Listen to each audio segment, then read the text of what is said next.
తాకట్లో ఉన్న బంగారాన్ని విడిపించి ఆ రోజున మార్కెట్ ధర కట్టి మిగిలిన డబ్బును మీకు అందిస్తుంది కొమ్మూరి గోల్డ్.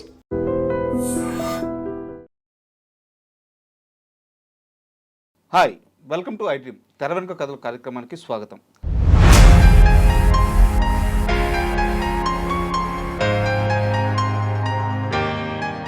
తెలుగు సినిమా పరిశ్రమలో హాస్యం అంటే ముందుగా గుర్తొచ్చేది బ్రహ్మానందం గారి పేరు. ఎంతమంది కమెడియన్స్ ఉన్నా వారందరిలో కల్లా బ్రహ్మానందం గారి స్థానం ఎప్పటికీ ప్రత్యేకం.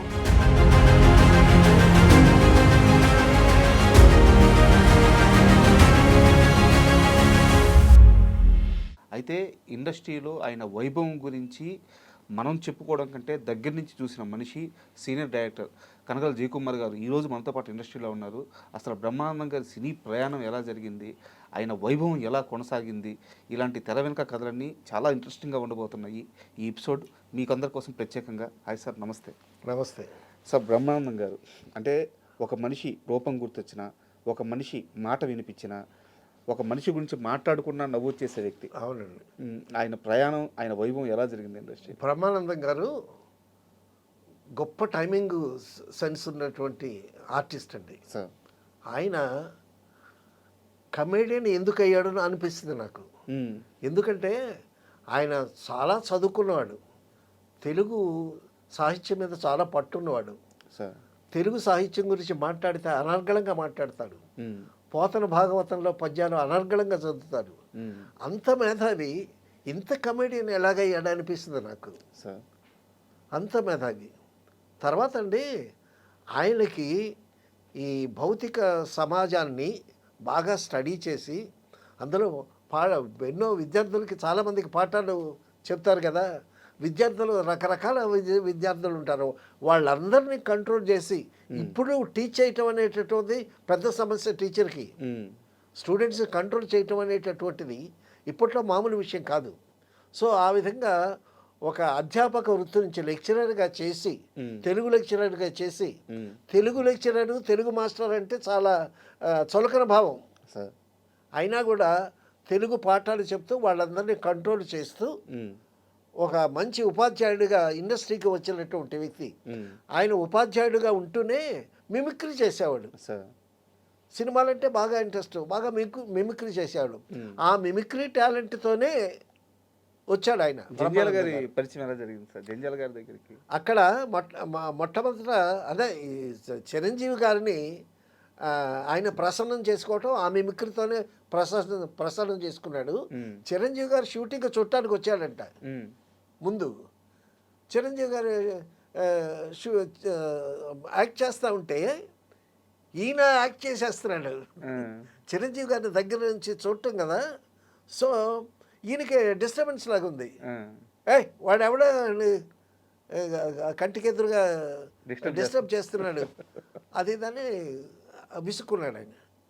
అలా విసుక్కున్నటువంటి చిరంజీవి గారు తర్వాత గ్యాప్లో అతన్ని పిలిచి, సార్ నేను ఆర్టిస్ట్ అండి, నేను మిమిక్రీ చేస్తానండి, అది ఇదనంటే, ఏది చెయ్యి మిమిక్రీ చేయండి అంటే మిమిక్రీ చేశాడు.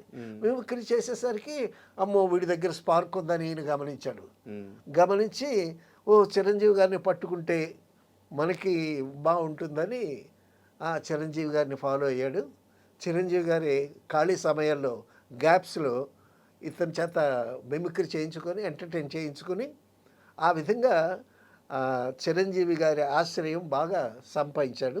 చిరంజీవి గారిని ఒక విధంగా చెప్పాలంటే ఒక పట్టు పరిశ్రమ, సినిమాలో ఉండాల్సినటువంటి పట్టు పరిశ్రమ, ఆ పరిశ్రమ బాగా బ్రహ్మానందం గారు చేశారు. చిరంజీవి గారు కూడా ఆయన్ని ఎంకరేజ్ చేశాడు. సో పెద్ద కమెడియన్ అయిపోయి పెద్ద రికార్డు మేల్ కమెడియన్స్లో దగ్గర 1000 సినిమాలు చేశాడు ఆయన బ్రహ్మానందం గారు. మేల్ కమెడియన్స్లో రికార్డు అది. ఫిమేల్ కమెడియన్స్లో రికార్డు రమాప్రభ 1200 సినిమాలు చేసింది. ఆ రికార్డు ఎవరు బ్రేక్ చేయలేరు. ఆ రికార్డు ఇంకా ఉంది మదనపల్లి దగ్గర రమాప్రభ గారు. సో ఆ విధంగా చాలా గొప్ప కమెడియన్ అయిపోయాడు. కామెడీ సామ్రాజ్యాన్ని రూల్ చేస్తున్నాడు ఆయన బ్రహ్మానందం గారు. అటువంటి పరిస్థితుల్లో నేను ఈవీవి సత్యనారాయణ గారి దగ్గర తాళి సినిమా చేశాను. సార్ తర్వాత మామిడాకులు సినిమా చేశాను నేను. సో మామిడాకులు సినిమాలో ఆయన కాల్షీట్ కోసం ప్రొడక్షన్ మేనేజర్ అమ్మిరాజు నేను కలిసి బ్రహ్మానందం గారి కోసం ఆయన కాల్షీట్ కోసం వెళ్ళామండి. వెళ్ళేసరికి ఫ్లోర్లో పరిస్థితి ఏంటి తెలుసండి, బ్రహ్మానందం గారు కృష్ణ పరమాత్మలాగా ఇలా పండుకున్నాడు. వాళ్ళ ఇంట్లో కాదు, ఫ్లోర్లో షూటింగ్ దగ్గర. షూటింగ్ జరుగుతుంటే పక్కన కొంత ప్లేస్ ఉంటుంది కదా, అక్కడ షార్ట్ గ్యాప్లు అనమాట. కృష్ణ పరమాత్మలాగా ఇలా పండుకున్నాడు. పండుకుంటే ఎంఎస్ నారాయణ గారు, ఏవిఎస్, గుండు హనుమంతరావు, ఎల్బి శ్రీరామ్ కమెడియన్స్ అంతా ఈయన పండుకుంటే ఆయన చుట్టూ కూర్చున్నారు. ఓకే. చూసి అమిరాజ్ ప్రొడక్షన్ మేనేజర్ ఏమన్నట్టు తెలుసండి, చూసారా బ్రహ్మానందం కాళ్ళ దగ్గర వీళ్ళట్లా చుట్టూ కూర్చున్నారు, అట్టా వెలుగుతుంది బ్రహ్మానందం గారి దివ్య అని అన్నాడు. మరి వాళ్ళు స్పోర్టివ్గా కూర్చున్నారు, బ్రహ్మానందం గారిని కాదని దాటి వెళ్ళేటటువంటి సాహసం ఎవరికి లేదు. కామెడీ సామ్రాజ్యాన్ని రూల్ చేస్తున్నాడు బ్రహ్మానందం గారు. చక్రవర్తి కదా ఆయన, చక్రవర్తి, హాస్య నట చక్రవర్తి. సో అటువంటి పరిస్థితుల్లో ఆయనతో మాట్లాడాము, కాల్ షీట్ తీసుకున్నాము, అంతా అయిపోయింది. అయిపోయిన తర్వాత నెమ్మదిగా ఈవి సత్యనారాయణ గారు ఎంఎస్ నారాయణ ఎంకరేజ్ చేశారు. ఈయన్ని ఫస్ట్ ఎంకరేజ్ చేసింది రవిరాజ పెనిశెట్టి. అవును. రుక్మిణి అనే సినిమాలో చిన్న చిన్న వేషం, ఆ రుక్మిణి సినిమాలో అనుకుంటే తాగుబోత వేషం ఇచ్చాడు ఆయన. తాగుబోత చాలా అద్భుతంగా చేశాడు. ఇక తాగుబోతు అద్భుతం వేషం బాగా చేస్తున్నాడని తాగుబోతు వేషాలకే పిలిచారు. అయితే బ్రహ్మానందం గారి గురించి నేను మామిడాకులు కాల్ షీట్ తీసుకొచ్చాను కదా, సో షూటింగ్ అంతా రెడీ చేసుకున్నామండి. నేను ఒక ఆర్టిస్ట్ని రెడీ చేశాను. ఒక ఆర్టిస్ట్ని రెడీ చేస్తే ఈవి సత్యనారాయణ గారు వచ్చారు. ఈవి సత్యనారాయణ గారి కారులోనే బ్రహ్మానందం గారు వచ్చాడు. ఓకే. ఇక్కడ ఒక వేషం ఉందని అదే ఆయనకి ఇన్ఫర్మేషన్ మరి ఎలా తెలిసిందో బ్రహ్మానందం గారికి. ఆయన ఈవివి సత్యనారాయణ గారు బ్రహ్మానందం గారు కారులో దిగారు. కారులో దిగంగానే నన్ను జయకుమార్ అని పిలిచాడు ఈవి గారు. దగ్గరికి వెళ్ళాను. పలానా వేషం ఉంది కదా, అది మీసాల భాస్కర్ చేత వేయించు అని అన్నాడు. మీసాల భాస్కర్ అని తెనాలి. అతనేమో బ్రహ్మానందం గారిని నాకు వేషాలు ఇప్పించమని బతిలాడుతున్నాడు. సో బ్రహ్మానందం గారిని తీసుకెళ్ళి తెనలో బ్రహ్మంగా సన్మానం చేశాడు. అతని అభిమానం చూరుకున్నాడు. ఆయన ద్వారా వేషాలు సంపాదించడం కోసం ఈ విధంగా అనమాట. సో బ్రహ్మానందం గారు చెప్పినటువంటి వ్యక్తికి వేషం ఇవ్వమన్నాడు ఈవి సత్యనారాయణ గారు. నేను ఆల్రెడీ ఆ వేషానికి డైరెక్టర్ గారు వచ్చేసరికి ఆర్టిస్ట్ అందరూ రెడీగా ఉండాలి కదా. ఒక ఆయన చేత మేకప్ వేయించి, ఆ డ్రెస్ వేయించి, ఆ గెటప్ అంతా చేసి ఆయన నుంచా. ఆయన ఎవరు? ఆయన విజయవాడ అండి, గుర్తులేదు పేరు. ఓకే. తాతారావు ఆయన పేరు. ఆయన స్టీల్ ప్లాంట్ మేనేజర్గా కూడా చేశాడు. మంచి ఆర్టిస్ట్ ఆయన. సో తాతారావు ఆయన పేరు. సో ఇప్పుడు ఈ తాతారావు మేకప్, ఈ తాతారావు డ్రెస్ తీసి ఆ మైసల భాస్కర్ గారికి వేయించాలి. నేను చాలా ఫీల్ అయ్యా. మాకు మెడ్రాస్ అని కాదు, ఎక్కడైనా రూల్ ఏంటంటే ఒక ఆర్టిస్ట్కి వేషం ఇచ్చిన తర్వాత, డ్రెస్ వేయించిన తర్వాత, మేకప్ వేయించిన తర్వాత తీయకూడదు. అది తీయకూడదు. తీయించామనుకోండి అతను ఎంత బాధపడతాడు ఆర్టిస్టు. తర్వాత అండి తృష్ణలు అంటారే, అన్ని తృష్ణల కన్నా చాలా భయంకరమైన తృష్ణ కళాతృష్ణ. ముఖానికి రంగు వేసుకునేటటువంటి తృష్ణ ఉందే, ఒక ఆర్టిస్ట్ ముఖానికి వారం రోజులు రంగు వేసుకొని 2 రోజులు గ్యాప్ వచ్చిందనుకోండి, వాడు విలవిల ఆడిపోతాడు. ఆర్టిస్ట్కి ఉండేటటువంటి తపన, ఆ తృష్ణ అలా ఉంటుంది. సరే డైరెక్టర్ గారు చెప్పారు. అంటే బ్రహ్మానందం గారు ఎక్కడ ఏ స్విచ్ వేస్తే ఏ లైట్ వెలగాలో ఆయనకి తెలుసు. పట్టేశాడు ఇండస్ట్రీని. అదే. సో అలాగే రాఘవేంద్రరావు గారిని ఇంప్రెస్ చేశాడు, ఈవీవి సత్యనారాయణ గారిని ఇంప్రెస్ చేశాడు, అందరినీ ఇంప్రెస్ చేశాడు. మరి ఆయన యాక్టింగ్, ఆయన రేంజ్ అది కదా సార్ ఆ స్థాయిలో. సో అంత మేధావి ఆయన, అంత తెలివైన వాడు. అయితే ఏమండి సార్ చెప్పండి. సీరియస్ సీన్ చేయటం ఈజీ, ఉమ్, సీరియస్ సీన్ డైలాగులు ఏడుపు ముఖం పెట్టి డైలాగ్ చెప్పి నటించడం ఈజీ, కామెడీ పండించడం చాలా కష్టం. సార్ కామెడీ రాయటం కష్టం, కామెడీ పండించడం కష్టం. పైగా ఆయన మంచి బాగా చదువుని బ్రహ్మానందం గారు, ఆయన తెలుగు సాహిత్యం బాగా చదువుకున్నాడు, ఒక లెక్చరర్గా పనిచేసినవాడు. సో ఆ నాలెడ్జ్ అంతా పనికొచ్చింది దీనికి, ఉమ్, ఆ నాలెడ్జ్ అంతా పనికొచ్చింది. నేను బ్రహ్మానందం గారి దగ్గరికి వెళ్ళి నా మొట్టమొదటి కవితల పుస్తకం కదిలే కలమన కవిత అని, ఆ పుస్తకానికి నాకు మీరు కాస్త ముందు మాట రాయండి అన్నా. నేను రాయను అన్నాడు ఆయన. అని అంటే మీరు రాయక్కర్లేదండి, కాస్త చదవండి, 4 కవితలు చదవండి, మీకు మనసు ఓకే అనుకుంటే అప్పుడు రాయండి అని అన్న అని ఆ మొత్తం ఆయనకి ఇచ్చాను. వెళ్ళిపోయాను. వెళ్ళిపోయిన తర్వాత వారం రోజులకు ఫోన్ వచ్చింది, నీ కవితలు చదివానయ్యా, ముందు మాట రాస్తాను రా అని అన్నాడు. అని రాశాడు. ఆయనకి నచ్చాలి, ఆయనకి నచ్చాలి. అంటే he's a man of taste. ఆయనకి ఒక జ్ఞానం ఉంది, ఒక సెన్స్ ఆఫ్ హ్యూమర్ ఉంది, మంచి టైమింగ్ ఉన్న ఆర్టిస్టు. అండ్ డ్రాయింగ్ కూడా చాలా అద్భుతంగా వేస్తారు. బొమ్మలేస్తాడు ఆయన, చక్కగా బొమ్మలేస్తాడు. ఏమండి ఏమీ లేకుండా పైకి రానండి. సరే సినిమాల్లో పట్టు పరిశ్రమ ఉంటే పైకి వస్తాను అనుకుంటావు, నువ్వు పట్టుకుంటే 4 వేషాలు వేస్తావు. ఇప్పుడు నీకు ఆ వేషాల్లో నిన్ను నువ్వు ప్రూవ్ చేసుకుంటాను కదా నిలబడేది. అవును. మరి లేకపోతే మరి ఇంతమంది కమెడియన్స్ ఉండేటప్పుడు మరి బ్రహ్మానందం గారికి ఎందుకు అంత హైప్ వచ్చింది?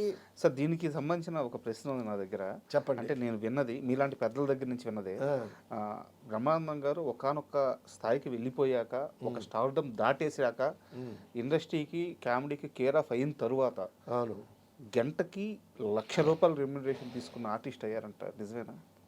ఏమంటే ఆయనకి డిమాండ్ వచ్చింది, ఆయనకి డిమాండ్ వచ్చేటప్పుడు డిమాండ్ చేశాడు. నిజమేనా ఈ అమౌంట్? డెఫినెట్గా. ఓకే. చాలామంది చెప్పుకున్న విషయం అది. ఇప్పుడు ఏమవుతుందంటే కొత్త దర్శకులు వచ్చేసారండి. ఇప్పుడు ఆర్జీవి తర్వాత కొత్త దర్శకుల ప్రపంచం వచ్చేసింది. తర్వాత ఆర్జీవి దగ్గర నుంచి వచ్చినటువంటి డైరెక్టర్సే కాకుండా సో సినిమా మీద ప్యాషన్స్తో కథలు రాసుకొని, సినిమాలు చూసి కథలు రాసుకొని, డైలాగులు రాసుకుని, స్క్రిప్ట్ పట్టుకుని, ప్రాక్టికల్గా దర్శకత్వంలో అనుభవం లేనటువంటి కుర్రాళ్ళు కూడా వచ్చేసారు. సో వాళ్ళకి ఏంటంటే వాళ్ళు డైరెక్ట్ చేసేటప్పుడు అటువంటి డైరెక్ట్ కెమెరామెన్ మీద ఆధారపడతాడు. సో కెమెరామెన్ ఏదన్నా గట్టిగా చెప్తే ఇతను నచ్చదు. ఈ విధంగా కెమెరామెన్కి డైరెక్టర్కి ప్రాక్టికల్ నాలెడ్జ్ లేనటువంటి డైరెక్టర్లు ఉన్నందువల్ల ఈ ఆర్టిస్టుల టైం వేస్ట్ అవుద్ది. ఓకే, అంతే కదా. కాబట్టి గంటకి ₹1,00,000 ఇస్తే నేను చేస్తాను, మీరు ఎన్ని గంటలన్నా వాడుకోండి, నా రేట్ ఇది అని అన్నాడు.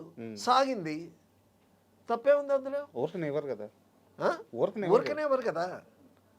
కాబట్టి ఆ విధంగా సాగింది ఆయన వైభవం. అయితే ఇక్కడ ఇంకో చిన్న డౌట్ సార్. ఇందాక మీరే అన్నారు బ్రహ్మానందం గారు ఇండస్ట్రీని రూల్ చేస్తున్నప్పుడు ఎంఎస్ నారాయణ గారు తర్వాత కాలంలో ఎదుగుతూ వచ్చారు, కొంతమంది అవకాశాలు ఇస్తూ వచ్చారు చెప్పారు. అయితే బ్రహ్మానందం గారి రెమ్యునరేషన్ కానీ లేదా వేరే ఆప్షన్ లేక ఇండస్ట్రీలో బ్రహ్మానందం గారి రెమ్యునరేషన్ అలా పెరిగిపోతుంది అనుకొని కొంతమంది వాంటెడ్గా ఎంఎస్ నారాయణ గారిని డెఫినెట్గా ఇప్పుడు ఒక్క బ్రహ్మానందం గారి వల్లే అన్ని సినిమాలు రావు కదా. కరెక్ట్. కమెడియన్స్ కావాలి, వేరే ఆప్షన్ ఉండాలి. ఇప్పుడు విశ్వనాథ్ గారి సినిమాలో బ్రహ్మానందం గారు లేడు, బాపు గారి సినిమాలో బ్రహ్మానందం లేడు. సో మరి వాళ్ళకి కూడా మరి కమెడియన్స్ కావాలి కదా. అప్పుడు బాపు గారు ఏ వేసిన వాడుకున్నారు కొన్ని సినిమాల్లో. అలాగా ఒక్క బ్రహ్మానందం గారి వల్ల అన్ని సినిమాలు వర్కౌట్ అవ్వు. తర్వాత బ్రహ్మానందం గారు రేటు పెంచినందువల్ల, ఈయన రూల్ చేస్తున్నందువల్ల సో కొంతమంది డైరెక్టర్స్ ఏంటంటే ఆల్టర్నేటివ్గా ఇంకా కమెడియన్స్ని తయారు చేసుకోవాలి అనేటటువంటి ఉద్దేశంతో ఆ ఎంఎస్ నారాయణ గారిని బాగా లేపారు. ఓకే. అందులో ప్రముఖంగా చెప్పుకోవాల్సింది ఈవీవి సత్యనారాయణ గారు. ఈవీవి సత్యనారాయణ గారు పట్టుకుంటే డెఫినెట్గా ఆ కమెడియన్ పైకి రావటం అనేది తథ్యం. ఇంక తిరుగుండదు అసలు. తిరుగుండదు. ఆయన హస్తం అట్లాంటిది. ఉమ్, ఆయన తలుచుకున్నాడంటే చేసేస్తాడు ఆయన. ఉమ్, సో ఆ విధంగా ఇంకా కొంతమంది ప్రొడ్యూసర్లు, డైరెక్టరు, ఎందుకంటే బ్రహ్మానందం గారి కన్నా తక్కువ వస్తాడు.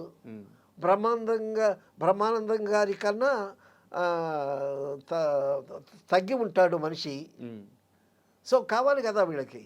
అందుకోసమని ఎంఎస్ నారాయణ గారిని మరి బ్రహ్మానందం గారిని భరించలేకో, బ్రహ్మానందం గారి మీద కాస్తో కించిత్ కోపం చేతో, బ్రహ్మానందం గారు దొరక్కో ఇన్ని కారణాలు ఉంటాయి. అవును. ఆ టైంలో ఎంఎస్ నారాయణ గారిని ఉమ్, ఓ బ్రహ్మాండంగా ఆయన కోసం ప్రత్యేకంగా క్యారెక్టర్స్ అన్నీ రాసి, ప్రత్యేకమైన క్యారెక్టర్స్ సృష్టించి, ఆయన మీద పాటలు కూడా పెట్టి అలాగా బ్రహ్మాండంగా పైకెత్తారు. మిగతా కమెడియన్లో బ్రహ్మానందం గారు ఎవరితో బాగుండేవారు? ఎంఎస్ గారితో కాకుండా అందరితో బాగుండేవారు? ఆయనకి బాగా ఇష్టలంటూ ఎవరైనా ఉన్నారా? మళ్ళా ఎంఎస్ నారాయణ మంచి ఫైల్లోకి వచ్చిన తర్వాత మళ్ళా బ్రహ్మానందం గారు ఎంఎస్ నారాయణని వాళ్ళ ఫ్రెండ్షిప్ మళ్ళా నడిచింది. ఉమ్, తర్వాత ఎంఎస్ నారాయణ జోకులు కూడా చెప్తుంటాడు ఆయన, అవును, బ్రహ్మానందం గారు.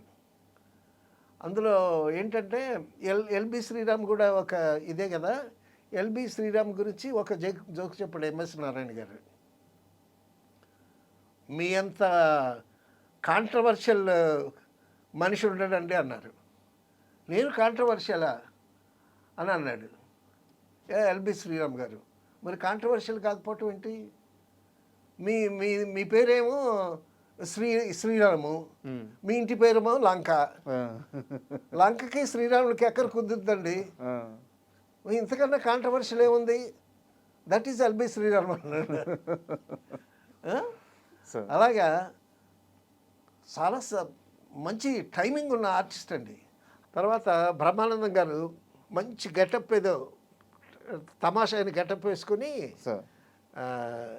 మేకప్ రూమ్లోకి వస్తున్నాడు. ఎంఎస్ నారాయణ గారు మేకప్ వేసుకుంటున్నాడు. మేకప్ వేసుకుంటే ఒరే ఎంఎస్, నా గెటప్ ఎలా ఉంది అని అన్నాడు. ఓ బ్రహ్మాండంగా ఉందన్నాడు ఆయన. అదేంట్రా నన్ను చూడకుండానే బ్రహ్మాండంగా ఉందని చెప్తున్నావు ఏంటంటే, చూడకపోయినా అదే సమాధానం, చూసినా అదే సమాధానం కదా. సో ఆ విధంగా ఆయన జోక్స్ చాలా టైమింగ్, చాలా గమ్మత్తుగా జోక్స్ వేస్తాడని బ్రహ్మానందం గారు ఎంఎస్ నారాయణని మెచ్చుకున్న రోజులు కూడా ఉన్నాయి. అండ్ బ్రహ్మానందం గారు కూడా కొడుకుని హీరోగా చేయాలని చెప్పి ఒక ప్రయత్నం చేసినట్టున్నారు. చేశారు, అది సఫలం కాలేదు. అదే ఆయన కూడా అన్నాడు, అది డెస్టినీ అండి, ఎవరు ఏమవ్వాలని ఉంటుందో అది వాళ్ళు అవుతారు. నేను ఇలా అవ్వాలని రాసి ఉంది, నేను ఇలా అయ్యాను. సో అలాగే ప్రతి ఒక్కరికి ఒక రాత ఉంటుంది, ఆ రాత ప్రకారమే జరుగుద్ది, అదే విధి అన్నట్టు మాట్లాడాడు. అండ్ సెట్స్లో ఫుడ్ కూడా ఆయన చాలా, ఎవరికైనా ఏమైనా ఇష్టమైతే అది వాళ్ళు అడిగితే ఇంట్లో చేసి మరీ తీసుకొస్తారంట బ్రహ్మానందం గారు. ఫుడ్ విషయం అవన్నీ న్యాచురల్గా అందరూ జరిగామనుకోండి. ఆయన బాగా ఫుడ్ ప్రియుడే కానీ వేరే ఆల్కహాల్ అట్లాంటివి ఏమి లేవు. అండ్ ఇది కూడా సార్ కరెక్ట్ మీరు చెప్పింది.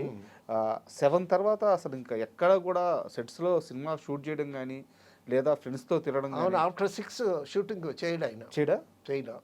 ఎందుకంటే పడ్డన్నాళ్ళు కష్టాలు పడ్డాడండి, పడ్డన్నాళ్ళు కష్టాలు పడ్డాడు. సో ఒక పేరు వచ్చిన తర్వాత ఆర్థికంగా నిలదొక్కున్నాడు. అప్పుడు కూడా కష్టపడాల్సిన అవసరం ఏముంటుంది? ఇప్పుడు కష్టపడాలి, సంపాదించాలి, లైఫ్ ఎంజాయ్ చేయాలి.